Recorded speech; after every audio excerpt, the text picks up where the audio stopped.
In this video, we're going to provide a quick overview of Articulate Storyline. We're going to look at the features and the way it's laid out, and we'll also review some of the key features that are required to build interactive e-learning. Before we get started, let me point out a few of the free resources that you have. The first one is that you notice we have these Getting Started videos. I highly encourage that you watch those. Most of the videos are under 10 minutes long. They have some good instruction, there's some practice activities, and they really teach you how to use the tool. So if you're just getting started or you want to know how to use Articulate Storyline, then this is a resource you want to use. We also have additional tutorials that'll provide more detail about the specific features. If you ever have any questions, take advantage of Articulate's eLearning Heroes community. We have some great discussions. If you have questions, post them in the community and you'll get some answers quickly. The other thing is we have all sorts of resources available to you. There's free templates and downloads and graphics, some articles and things to help you learn more about e-learning, and then take advantage of the free resources because they'll speed up your production time. So let's go ahead and get started. When you first open Storyline, you'll see a screen like this. If you want to create a new project, you just click up here. If you're creating a software simulation or you want to record a screencast, you can start here. Then of course you can import content. So we have PowerPoint files, you can import Articulate Studio content, and you can also import other Storyline content. We're going to go ahead and look at a course. When you first open a course, you'll be inside of Story View, and Story View is going to provide that big picture overview of your course. So it shows the flow and structure. You can see that we have two scenes. Scenes are really just a collection of slides. So this is scene 1, this is scene 2. It really doesn't matter how you use the scenes, so you can use them a number of ways. And then inside of scene 1, we can see we've got a number of slides, and we can kind of see the flow of the course. So it's kind of linear, and then it branches out based on different decisions you make on slide 1.2. Now, in a general sense, you just see these gray arrows, so they kind of show you the flow. If I actually click on a slide, you can see that the gray arrows change, and then I get to see the actual triggers on the slide. So these red arrows represent the triggers, and I can roll over them.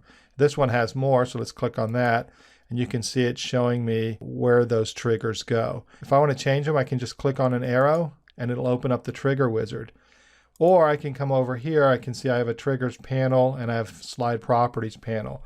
At this point, I can change whatever I want to on the triggers for that particular slide, and I can also modify that slide's properties.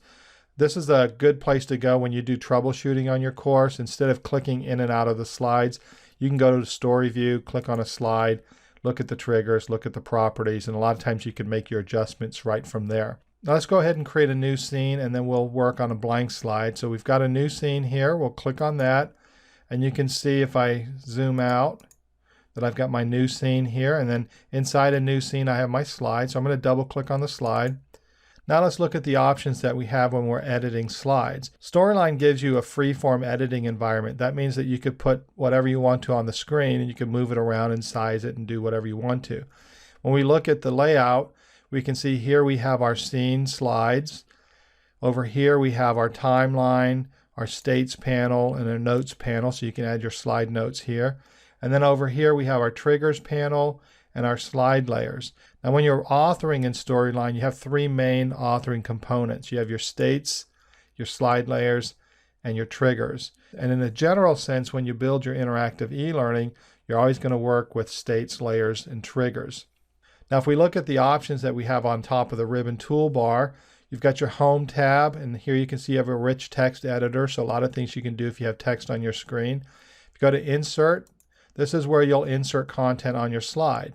So you can see we have some core groups. There's the slide group, the illustrations, media, and text groups. And then over here we have our interactive group. So these are interactive objects.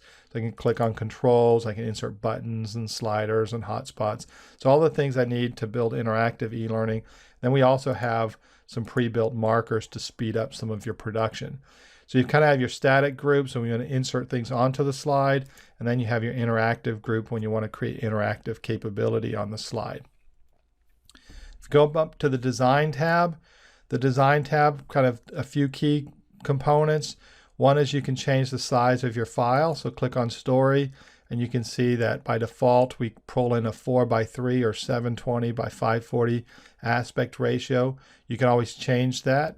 or you can go with the 16:9 aspect ratio. So these are usually the two most common.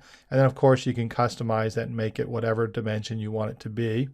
And then over here we have our design themes. The design themes are kind of made up of three main components. You have the look or background. In this sense, we have these options here.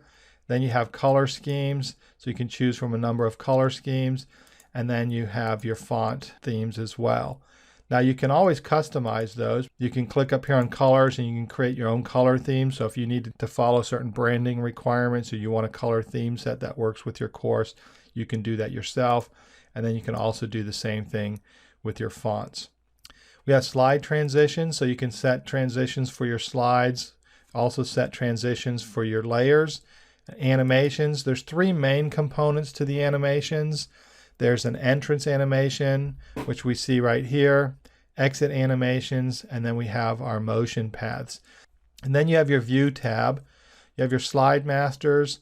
So in this example, you can see I've got a slide master and then I've got a number of layouts, and you can create as many layouts as you want. You can also create multiple slide masters. When you import PowerPoint files, it'll import the slide master, so you'll see those in your slide master as well. And again, you can apply theme colors and all that to those. The other thing we'll look at here in the view tab are the feedback masters. So in this case, you can see we've got a few feedback master slides. Generally, it's what you see when you create a slide and you get those pre-built layers and you get the feedback slides with the little gray boxes. But you can customize those and then they're applied to your slide layers. So you can customize them for your quiz questions or assessments. And you can also pre-build some feedback masters just to use on your slide layers. So those are probably the two key parts when you're looking at the view tab. And then of course there's all sorts of help available to you. So tutorials, blog posts, questions, technical support, anything we can do to help you be successful, we're committed to doing. Now whenever you want to preview or publish your course, you can just hit on the preview button, and then of course you can publish your course. When you click on that, you can see you've got some pretty standard publishing options. You can publish for web, and then you can set all of the requirements. By default, we publish to Flash. You can also publish HTML5, and then you can publish for the mobile player, either iOS or Android. I usually select all three. This way, when I publish, I always have those three options available to me, and I don't have to republish.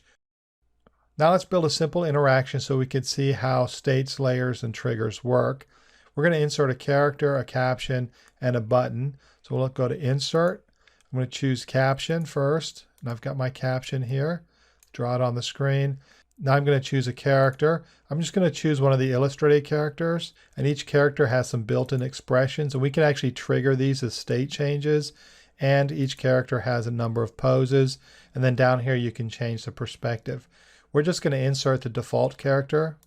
Now that the character is on the screen, I'm going to crop her so that we can see her a little bit bigger, and then we'll scale her, and let's put her on screen. And let's take the caption and we'll move the little tail here.